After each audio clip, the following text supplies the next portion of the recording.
दोस्तों 7 सितंबर 2025 से श्राद्ध पक्ष प्रारंभ हो चुका है, जो कि 21 सितंबर तक चलेगा। आपने कई श्राद्ध सुने होंगे, जैसे पितृ श्राद्ध, मातृ श्राद्ध, ऋषि श्राद्ध, अविधवा श्राद्ध इत्यादि। इसी प्रकार से एक और श्राद्ध तिथि होती है जिसे भरणी श्राद्ध कहते हैं। तो दोस्तों आज इस वीडियो में हम भरणी श्राद्ध के विषय में जानेंगे कि आखिर भरणी श्राद्ध क्या होता है, ये कब पड़ रहा है, इसका क्या महत्व है इत्यादि। दोस्तों इस जानकारी के लिए वीडियो में हमारे साथ अंत तक बने रहिएगा, जिससे कि आपको सही और सटीक जानकारी प्राप्त हो पाए। नमस्कार दोस्तों, राधे राधे। आपके हमारे चैनल ज्ञान शास्त्र में आप सभी का स्वागत है। महाभरणी श्राद्ध हिंदू कैलेंडर के आश्विन महीने में पितृपक्ष के दौरान भरणी नक्षत्र शुरू होते ही किया जाने वाला एक श्राद्ध है। ये श्राद्ध आमतौर पर चतुर्थी या पंचमी तिथि को किया जाता है। भरणी नक्षत्र में किए गए श्राद्ध से यम प्रसन्न होते हैं और पितरों पर उनकी कृपा बनी रहती है। पितृपक्ष के समय अपराह्न काल में भरणी नक्षत्र होने पर भरणी श्राद्ध करा जाता है। महालय पक्ष के समय भरणी नक्षत्र चतुर्थी तिथि या फिर पंचमी तिथि को आता है। महालय पक्ष पितृपक्ष का ही एक अन्य नाम है। भरणी श्राद्ध को चौथ भरणी अथवा भरणी पंचमी के रूप में भी जाना जाता है। चतुर्थी तिथि के अपराह्न काल में भरणी नक्षत्र होने पर इसे चौथ भरणी कहा जाता है। अगर भरणी नक्षत्र पंचमी तिथि को अपराह्न काल में आता है तो इसे भरणी पंचमी के नाम से जाना जाता है। भरणी श्राद्ध को महाभरणी श्राद्ध के नाम से भी पुकारते हैं। भरणी नक्षत्र के स्वामी यम हैं, जो कि मृत्यु के देवता हैं। इसलिए पितृपक्ष के समय भरणी नक्षत्र को अत्यंत महत्वपूर्ण माना जाता है। भरणी श्राद्ध करने से गया में किए गए श्राद्ध के समान ही लाभ मिलता है। आमतौर पर किसी व्यक्ति की मृत्यु के उपरांत एक बार ही भरणी नक्षत्र का श्राद्ध किया जाता है, किंतु धर्म सिंधु के अनुसार ये प्रत्येक वर्ष भी किया जा सकता है। पितृपक्ष श्राद्ध पावड़ श्राद्ध होते हैं। इन श्राद्धों को संपन्न करने के लिए कुतुब, रोहिणी इत्यादि मुहूर्त शुभ माने गए हैं। अपराह्न काल समाप्त होने तक सभी श्राद्ध के अनुष्ठान संपन्न कर लेने चाहिए। श्राद्ध के अंत में तर्पण किया जाता है। इस साल 2025 में भरणी श्राद्ध बृहस्पतिवार यानी 11 सितंबर 2025 को पड़ रहा है। दोस्तों इस दिन कुतुब मुहूर्त 11:53 सुबह से लेकर के दोपहर 12:42 तक रहेगा। रोहिणी मुहूर्त 12:42 दोपहर से दोपहर 1:32 तक और अपराह्न काल दोपहर 1:32 से लेकर के शाम को 4:02 तक रहेगा। इसके साथ ही भरणी नक्षत्र का प्रारंभ 11 सितंबर को दोपहर में 1:58 से होगा और भरणी नक्षत्र का समापन 12 सितंबर को सुबह 11:58 तक होगा। अब आइए जानते हैं कि महाभरणी श्राद्ध हमें कैसे करना चाहिए। दोस्तों श्राद्ध के दिन ब्रह्म मुहूर्त में उठ करके स्नान करके शरीर को शुद्ध करा जाता है और साफ वस्त्र पहने जाते हैं। इसके बाद श्राद्ध के लिए एक पवित्र और शांत स्थान का चयन करें। यह स्थान साफ सुथरा और स्वच्छ होना चाहिए। कुश, जल, तिल, गंगा जल, दूध, घी, शहद की जलांजलि देने के बाद दीपक, अगरबत्ती और धूप जलाएं। श्राद्ध से पहले पितरों का स्मरण करें और उनकी आत्मा की शांति के लिए प्रार्थना करें।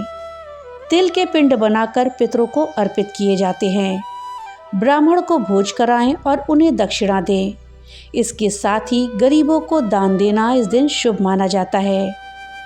श्राद्ध में कढ़ी, भात, खीर, पूरी, सब्जी का भोग लगाया जाता है। इसके बाद भोजन को गाय, कौवे, कुत्ते और चींटी को खिलाएं। श्राद्ध के दौरान मांगलिक कार्य करना, शराब पीना, मांस खाना, झूठ बोलना और ब्याज का धंधा करना अपराध होता है। ये सब करने से हमारे पितर नाराज होते हैं। श्राद्ध में मांसाहार, बैगन, प्याज, लहसुन, बासी भोजन, मूली, लौकी, काला नमक, सत्तू, मसूर की दाल, सरसों का साग, चना इत्यादि वर्जित माना गया है। अब आइए जानते हैं कि भरणी श्राद्ध का क्या महत्व है। इतना महत्वपूर्ण क्यों है ये भरणी श्राद्ध। लेकिन उसको जानने से पहले आपसे एक छोटी सी रिक्वेस्ट है कि अगर अभी तक आपने वीडियो को लाइक नहीं किया है तो कृपया वीडियो को लाइक कर दें और ज़्यादा से ज़्यादा शेयर करें, जिससे कि ये जानकारी अधिकतर लोगों तक पहुंच पाए। और हाँ, अगर चैनल पे पहली बार आए हैं तो कृपया चैनल को सब्सक्राइब कर दें और बेल आइकन दबाना ना भूलें, जिससे कि मेरी वीडियो सबसे पहले आप तक पहुंच सके। तो चलिए वीडियो में आगे बढ़ते हैं और जानते हैं महाभरणी श्राद्ध के महत्व को। परिवार के किसी भी सदस्य की मृत्यु के 1 वर्ष के बाद भरणी श्राद्ध करना जरूरी होता है। जो लोग अविवाहित मरते हैं उनका श्राद्ध पंचमी तिथि को किया जाता है और उस दिन भरणी नक्षत्र हो तो बहुत ही शुभ माना जाता है। इसके अलावा जो व्यक्ति अपने जीवन काल में तीर्थ यात्रा नहीं करता है उसे गया, पुष्कर इत्यादि स्थानों पर भरणी श्राद्ध करना पड़ता है ताकि उसे मोक्ष की प्राप्ति हो सके। वेदों और पुराणों में भरणी नक्षत्र को विशेष महत्व दिया गया है। माना जाता है कि इस नक्षत्र में किए गए श्राद्ध का फल बहुत अधिक होता है। हिंदू धर्म में पितृ ऋण का बहुत महत्व है। महाभरणी श्राद्ध के माध्यम से हम अपने पितरों के ऋण से मुक्त होने का प्रयास करते हैं। महाभरणी श्राद्ध के माध्यम से पितरों को मोक्ष की प्राप्ति होती है। दोस्तों, अब आइए भरणी श्राद्ध से जुड़ी हुई कुछ खास बातों को जानते हैं। दोस्तों, भरणी नक्षत्र का स्वामी यम होते हैं और यमराज को भरणी का देवता माना गया है। अग्नि और गरुड़ पुराण के अनुसार इस दिन पितरों के लिए श्राद्ध करने से उन्हें तीर्थ श्राद्ध का फल और सद्गति मिलती है। व्यक्ति की मृत्यु के बाद 1 साल तक भरणी श्राद्ध नहीं किया जाता है। जिन लोगों की मृत्यु अविवाहित स्थिति में हुई है उनका श्राद्ध पंचमी को करते हैं, इसलिए इसे कुंवारा पंचमी के नाम से भी जानते हैं। इस दिन श्राद्ध करने वाला व्यक्ति उत्तम लक्ष्मी को प्राप्त करता है। कहा जाता है कि मृत्यु के बाद व्यक्ति का भरणी श्राद्ध करना आवश्यक होता है, लेकिन आखिर ऐसा क्यों है? दोस्तों, कई लोग अपने जीवन में कोई भी तीर्थ यात्रा नहीं कर पाते हैं। ऐसे लोगों की मृत्यु होने पर उन्हें मातृ गया, पितृ गया, पुष्कर तीर्थ और बद्री केदार आदि तीर्थों पर किए गए श्राद्ध का फल मिल सके, इसके लिए भरणी श्राद्ध किया जाता है। भरणी श्राद्ध पितृपक्ष के भरणी नक्षत्र के दिन किया जाता है। ये एक उद्दिष्ट उद्देश्य के लिए होता है। व्यक्ति के निधन के पहले वर्ष में भरणी श्राद्ध नहीं किया जाता है।